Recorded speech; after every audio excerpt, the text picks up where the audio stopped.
नमस्कार, आप देख रहे हैं नेक्स्ट 9 न्यूज़ में हूं आपके साथ दीपक गुप्ता। सत्ता के खेल के खास प्रोग्राम में बात करेंगे राहुल गांधी के प्रधानमंत्री बनने के सफ़र को लेकर। जो चर्चाएं हैं उसमें सबसे बड़ा जो कह सकते हैं खेल बदलेगा, वो बदलेगा उत्तर प्रदेश की सियासत। लेकिन उत्तर प्रदेश की सियासत में योगी आदित्यनाथ के बाद चर्चा है अखिलेश यादव की, और हर किसी को एक उम्मीद जाग रही है अखिलेश यादव और चाचा शिवपाल से कि लोकसभा की ज़्यादा से ज़्यादा सीटें ये भारतीय जनता पार्टी से छीनते नजर आएंगे। लेकिन ऐसे में कांग्रेस पार्टी सपा से गठबंधन की ओर देख रही है, क्योंकि अगर देखा जाए तो उत्तर प्रदेश अगर जीतना है तो गठबंधन के सहारे ही जीता जा सकता है। वहां पर जिस तरीके से बीजेपी ने कब्जा जमाया, उसके बाद बीजेपी को उखाड़ फेंकना थोड़ा मुमकिन नजर नहीं आ रहा है। लेकिन इन सब के बीच राहुल गांधी की यात्रा को लेकर जो चर्चाएं शुरू हुई हैं, उन सब में देखा जाए तो सिर्फ 3 दिन ये यात्रा रुकी, और 3 दिन में भी अगर बात करें तो पहले दिन 7 किलोमीटर चली थी, वहां से वापस दिल्ली लौट गए थे क्योंकि खबरें मिली थी सोनिया गांधी की तबीयत को लेकर, वापस लौट गए थे। लेकिन उसके बाद जब दूसरे दिन शुरू हुई तो सिर्फ बॉर्डर टच करते हुए यहां पर निकल रहे हैं। तीसरे दिन यहां पर यात्रा शुरू हुई तो उसको लेकर भी चर्चाएं हैं, और हरियाणा में एंटर कर जाएगी यात्रा। तो जहां पर 80 लोकसभा सीटें आती हैं और 500 से ज्यादा अब हम लोकसभा सीटों की बात कर रहे हैं, और अगर उन्हें प्रधानमंत्री बनना है तो 80 से ज्यादा लोकसभा सीटों वाले गढ़ में सिर्फ 3 दिन यात्रा क्यों रुकी। और अगर देखा जाए तो सही से 3 से 4 लोकसभा सीटों को भी कवर नहीं कर पाए राहुल गांधी। सवाल खड़ा होता है, तो ऐसे में सारी उम्मीदें अगर किसी से जगेंगी तो वो है सपा पार्टी। क्या अखिलेश यादव अपना समर्थन देके राहुल गांधी को आगे बढ़ाएंगे?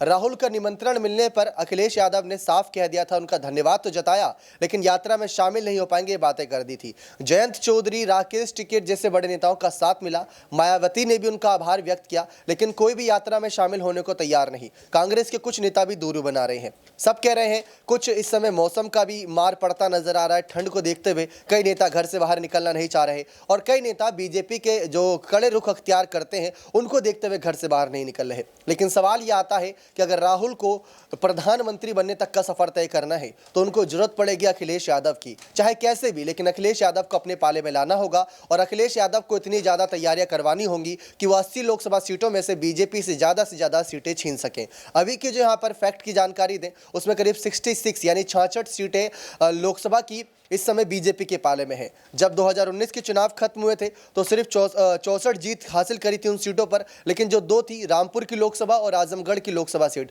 वो दोनों उपचुनाव के जरिए अपने कब्जे में कर ली। और यहाँ पर तैयारी तो मैनपुरी को लेकर भी थी, लेकिन वहाँ पर अपना झंडा नहीं फहरा पाए। सवाल आता है अखिलेश का यहाँ पर समर्थन करने पर राहुल गांधी को लेकर कि 80 लोकसभा सीटों में से कितनी ज़्यादा सीटें यहाँ पर अखिलेश यादव निकाल पाएंगे, जिससे कांग्रेस को फायदा मिलेगा। हमने केजरीवाल को लेकर जानकारी दी थी कि कैसे केजरीवाल के समर्थन से राहुल गांधी आगे बढ़ सकते हैं, लेकिन आज सवालों की सुई आकर रुकी है अखिलेश यादव पर। सत्ता का खेल कैसे बदलेंगे अखिलेश और राहुल मिलकर, ये जानने की कोशिश करते हैं हमारे तमाम सहयोगियों से। आसिफ हमारे साथ मौजूद हैं।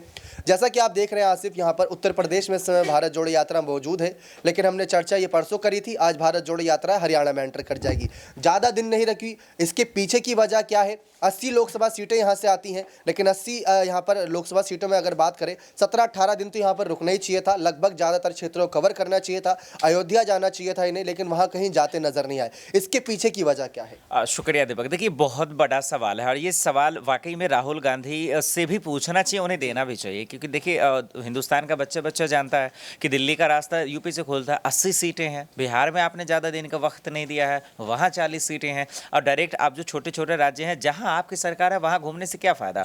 आप राजस्थान में वक्त देते हैं, मध्य प्रदेश में वक्त देते हैं, क्योंकि पहले वहीं आपकी ही सरकार थे।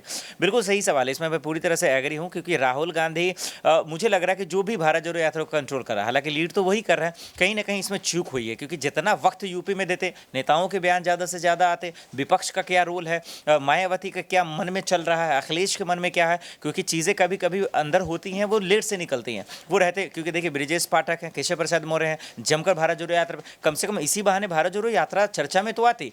तो बिल्कुल मैं मानता हूँ कि बिल्कुल सही सवाल है। गलत किया उन्होंने, गलती की, उन्हें आप तो कह रहे हैं कम से कम 20 दिन, मुझे लग रहा है कि महीना भर उन्हें देना चाहिए, क्योंकि भाई जब राजस्थान एक छोटा सा राज्य है, वहाँ आप जब 10 दिन देते हैं, फिर यूपी क्यों नहीं? जी, लेकिन एक सवाल ये भी बनता है कि अगर अब यूपी में इतने दिन नहीं दिए, इतने दिन यहाँ पर रुके नहीं, तो कैसे वो अखिलेश पर निर्भर होंगे? क्योंकि योगी आदित्यनाथ को चुनौती इस समय अखिलेश दे रहे हैं, शिवपाल का भी साथ है, जयंत चौधरी का भी साथ है, बसपा उतनी मजबूती से नजर नहीं आ रही, तो अखिलेश पर क्या निर्भर होते नजर आएंगे? हाँ, बिल्कुल देखिए इसमें कोई शक नहीं है और यही वजह है कि यूपी में विपक्ष में ही दरारें हैं आपस में। देखिए मायावती को तो हटा के ही चलते हैं हम सब, क्योंकि 2022 के विधानसभा चुनाव के वक्त भी साथ नहीं थी। वो कहीं ना कहीं जो है वो मतलब इन सब चीज़ों से अलग चल रही हैं। लेकिन जयंत चौधरी का आपने नाम लिया, वो राहुल गांधी का समर्थन किया उन्होंने, फिर उसके बाद टिकैत का समर्थन मिला उनको। हाँ, अखिलेश यादव इसे किनारा करते नजर आ रहे हैं। इसकी वजह मैं भी समझना चाह रहा हूँ कि क्यों, लेकिन मुझे जहाँ तक लग रहा है कि शायद जिस तरह से विधानसभा चुनाव के वक्त वो उसके साथ नहीं थे, वो अकेले अपनी छवि को बनाना चाहते हैं शायद इस वजह से। लेकिन मुझे लग रहा है कि अगर वो नहीं देते हैं तो मुझे नहीं लग रहा कि राहुल गांधी का जो है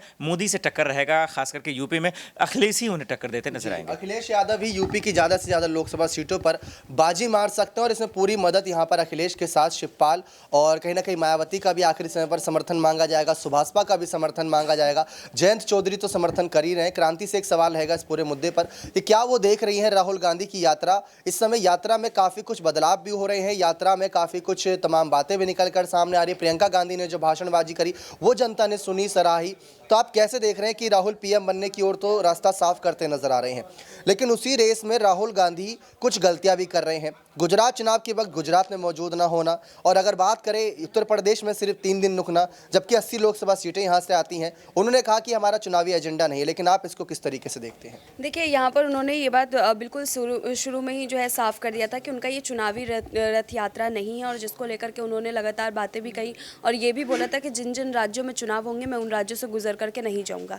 लेकिन देखिए वहाँ पर उनका कहना एक अलग था कि ठीक है इस बार 2022 में जो चुनाव है उसमें नहीं जाएंगे, लेकिन 2023 में जहाँ जहाँ चुनाव है वहाँ जाएंगे। देखिए 2023 में यूपी में इलेक्शन है नगर निकाय का, वहाँ से गुजर रही है उनकी यात्रा। उससे पहले राजस्थान में अभी हाल ही में होकर के आए, राजस्थान में भी चुनाव ही आने वाले समय में, मध्य प्रदेश होकर के आए, मध्य प्रदेश में भी चुनाव है। तो कहीं ना कहीं उनका जो रास्ता है वो इस नज़रिए से भी देखा जा रहा है कि जिन राज्यों में 2023 और 24 के अंदर चुनाव होगा उन राज्यों के ऊपर वो निशाना साध रहे हैं कि उन राज्यों में जाकर के अपनी मजबूती जो है वो दिखाए और उन राज्यों में जीत करके अपने लोकसभा की सीटें जो है वो और भी ज़्यादा मजबूत करें, ताकि प्रधानमंत्री पद पर बैठने के लिए जो है उनका रास्ता साफ हो जाए। मुझे जहाँ तक अभी यही तक समझ में आया। बहुत बहुत शुक्रिया। लेकिन प्रधानमंत्री बनने तक का सफर इतना आसान नहीं रहने वाला, खासकर राहुल गांधी के लिए, क्योंकि उनको जरूरत पड़ेगी विपक्षी पार्टियों की, विपक्षी पार्टियों के नेताओं और समर्थकों की। जैसा कि हमने मैनपुरी चुनाव में देखा था, एक डिम्पल यादव को सांसद की सीट जिताने के लिए मैनपुरी चुनाव में सभी विपक्षी पार्टियों ने अपने कैंडिडेट के, अपने तमाम समर्थकों तक आगे कर दिया था कि जाइए और डिम्पल के लिए प्रचार करिए।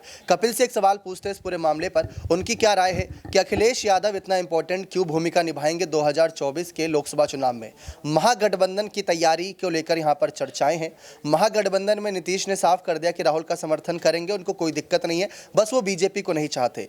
अब यहाँ पर अखिलेश पर निर्भर होना पड़ेगा, क्योंकि जो बातें कर रहे थे कि भारत जोड़ो यात्रा के जरिए वोटर्स जुड़ेंगे, लेकिन सिर्फ 3 दिन यात्रा को यहाँ पर उत्तर प्रदेश में रोकना, वो भी सिर्फ बॉर्डर से गुजार देना, आप इसको किस तरीके से देख रहे हैं? बिल्कुल, ये कहीं ना कहीं जो है राहुल गांधी की तरफ से या फिर कांग्रेस की तरफ से जो फैसला लिया गया है, इससे कहीं ना कहीं कांग्रेस अब बैकफुट पे जाती हुई दिखेगी। जहां तक बात है अखिलेश यादव की, तो वो यूपी में दूसरी सबसे बड़ी पार्टी है, चाहे वो विधानसभा चुनाव की बात करी जाए, चाहे वो कद की बात करी जाए। और बड़े बड़े नेता जो है फिलहाल अगर भाजपा की बात नजर आते हैं तो वह अखिलेश यादव की पार्टी में नजर आते हैं। तो अगर कांग्रेस की बात करी जाए तो यूपी में फिलहाल इतने बड़े बड़े ना ही नेता नजर आ रहे हैं कांग्रेस की तरफ से, और अगर अयोध्या से लेकर तमाम जिस तरह का सपोर्ट मिल रहा है इसको राहुल गांधी को इस वक्त, अगर वो जाते और कहीं ना कहीं ये मैसेज दिखाते कि देखिए अयोध्या से मुझे बुलावा आया, मैं गया, और तमाम तरह की चर्चाएं होती, वो खबरों में आते, तो एक पॉजिटिव संदेश जाता। जहां तक विपक्ष की बात है, जो भाजपा के खिलाफ खड़ा हुआ नजर आ रहा है, उसको भी बल मिलता। तो राहुल गांधी ने जिस तरह से भारत जोड़ो यात्रा को यूपी में ना ले जाकर जो नुकसान किया है, वो कहीं ना कहीं आने वाले चुनाव में उनके साथ साथ जो विपक्ष है पूरा, उसको जो है वो झेलने को मिलेगा। जी, ये बात सवाल के तौर पर है कि विपक्षी पार्टी की एकता को मजबूत करने के लिए राहुल का सिर्फ संदेश काफ़ी नहीं है, उनको जनादेश देना होगा। जनादेश क्या होता है? जनादेश वो होता है कि आपके नेता तो आपके साथ चल रहे हैं, आपके समर्थक आपके साथ चल रहे हैं, लेकिन सपा के समर्थक, बसपा के समर्थक, आरएलडी के समर्थक अगर साथ चलेंगे तो वो जनादेश होगा। कशिश से इस पर ज़्यादा सवाल लेने की कोशिश करते हैं कि वो इस पूरे मुद्दे को कैसे देखती हैं। सपा पार्टी अब लोकसभा चुनाव में बहुत बड़ा तुरुप का इक्का साबित होंगी, क्योंकि राहुल की यात्रा सिर्फ 3 दिन नहीं। अखिलेश यादव कैसे राहुल को प्रधानमंत्री का सफर तय करा सकते हैं? अगर केजरीवाल का साथ मिल जाता है, एक बारी को मान लें, अगर नीतीश का साथ मिल जाता है, मायावती का साथ मिल जाता है, ममता बनर्जी का मिल जाता है, लेकिन अगर लोकसभा सीटों की बात करें तो 80 लोकसभा सीटें बहुत इंपॉर्टेंट होती है ये जगह, और ऐसे में अखिलेश पर कितना निर्भर रहेंगे अब राहुल? देखिए, यहाँ पर मैं अखिलेश की बात करूँ पहले तो अखिलेश यादव ने खुद ये बात कही थी कि हम एक ऐसी पार्टी है जो जगह जगह मतलब कि अलग अलग राज्यों में कुछ ना कुछ हमारी सीटें और यहाँ पर हम दूसरी पार्टियों को बहुमत दे देते हैं, इस तरीके की बात उन्होंने कही। तो नॉर्मल सी बात है, राहुल गांधी के साथ पहले भी यहाँ पर नजर आए थे अखिलेश यादव। वो तस्वीरें इस समय पर भी यहाँ पर वायरल हो रही थी, वो पुरानी तस्वीरें जब यहाँ पर कहा गया था कि अखिलेश यादव को भारत जोड़ो यात्रा में निमंत्रण दिया गया, लेकिन अखिलेश यादव ने मना कर दिया। और इस बीच खबर यह आई कि शिवपाल सिंह यादव शायद जुड़ सकते हैं यहाँ पर राहुल गांधी के साथ। अब आपने सवाल किया कि क्या फायदा यहाँ पर होगा, क्यों यहाँ पर जुड़ते नजर आएंगे, तो देखिए महागठबंधन वाली स्थिति है, लेकिन यहाँ पर मैं पूरी तरीके से नहीं कह सकती कि अखिलेश यादव इस बात से राजी होंगे कि राहुल गांधी को प्रधानमंत्री बनाना चाहिए। कुछ शर्तें रखी जाएगी, वो ये कहेंगे कि मुझे मुख्यमंत्री बनना है या मुझे कोई और बड़ा पद चाहिए या फिर शिवपाल के लिए कुछ सोचेंगे, तो इस तरीके से वो अपनी शर्तें रखते नजर आएंगे, तभी वो राहुल गांधी का साथ देंगे। क्योंकि राजनीति इसी पे ही की जाती है कि पहले आप मेरा काम कीजिए, उसके बाद हम आपका काम करेंगे। तो राहुल गांधी को ये समझने की जरूरत है कि हर एक दल को यहाँ पर साधे। आप देखिए कि 3 दिन यूपी में रहे, मेरे को लगता है कि ज्यादा दिन रहते तो ज्यादा फायदा इसका यहाँ पर राहुल गांधी को देखने को मिलता। ये बात साफ है। 30 तारीख को बताया जा रहा है कि श्रीनगर में झंडा फहराएंगे, लेकिन ये जीत का झंडा होगा या फिर सिर्फ एक कह सकते हैं कि खुद ने कुछ अच्छा किया है और वो सर्टिफिकेशन के लिए वहां पर जाकर बस तिरंगा फहराएंगे? ऐसा क्या उस भारत जोड़ो यात्रा से पूरे इस दौरान हासिल करा? जनता का प्यार मिला, लेकिन विपक्षी पार्टी का साथ नहीं मिला। गौर करिए, जनता का प्यार मिला है लेकिन विपक्षी पार्टियों का साथ नहीं मिला है। और वोटर्स वोट देने आते हैं तो पार्टी का साथ देखते हैं कि किस पार्टी को वोट देना है। कुछ सपा को देंगे, कुछ बसपा को देंगे, कुछ आम आदमी पार्टी को देंगे, कुछ जाएंगे शिवसेना की तरफ तो कुछ जाएंगे एनसीपी की तरफ। लेकिन अगर यही वोटर्स सिर्फ सब मिलकर कांग्रेस को समर्थन कर दें या वो नेता वो पार्टी यहाँ पर कांग्रेस को समर्थन कर दे तो राहुल का प्रधानमंत्री तय माना जा सकता है। अगर हम राष्ट्रपति चुनाव की बात करें तो 65% फीसदी वोटिंग राष्ट्रपति द्रौपदी मुर्मू को मिली थी। 15% से चूक गए थे। कहां पर चूक हुई थी? 5 से 10% तो ऐसी परसेंट वोटिंग हुई थी जो क्रॉस वोटिंग थी। अगर वो क्रॉस वोटिंग नहीं हुई होती और वो 5% नेताओं को विपक्षी पार्टी अपनी तरफ ले आती तो शायद राष्ट्रपति हमें यहाँ पर यशवंत सिन्हा के रूप में देखने को मिलते, यानी विपक्षी पार्टी के नेता। ऐसा कुछ भी होता नजर नहीं आया। तो जो सबसे बड़ा जरूरी खेला है विपक्षी पार्टी को साथ लाने का, शायद उसमें राहुल गांधी थोड़ा सा पछड़ते नजर आए हैं। इसीलिए अब अखिलेश यादव की कई सारे ऐलानबाजियों पर उनको निर्भर रहना पड़ेगा। आपकी क्या राय है कि राहुल को प्रधानमंत्री बनना है तो उनको और कौन कौन सी चुनौतियों का सामना करना पड़ सकता है? अपनी राय जोड़ दीजिए कमेंट सेक्शन में। बहुत बहुत धन्यवाद।